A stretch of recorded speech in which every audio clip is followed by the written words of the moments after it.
ಬಿಸಿಲ ಝಳಕೆ ಕಡಲ ನೀರು ಆವಿಯಾಯಿತು. ಆವಿಯಾಗಿ ನೆಲದ ಕಡೆಗೆ ಬೀಸಿ ಬಂದಿತು. ನೆಲದ ಮೇಲೆ ಗುಡ್ಡ ಬೆಟ್ಟ ಅಡ್ಡವಾಯಿತು. ತಡೆದು ನಿಂತ ಮೋಡವೆಲ್ಲ ಮೇಲಕ್ಕೇರಿತು.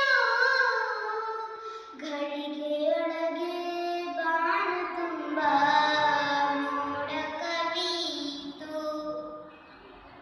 ಮಿಂಚು ಮಿಂಚಿ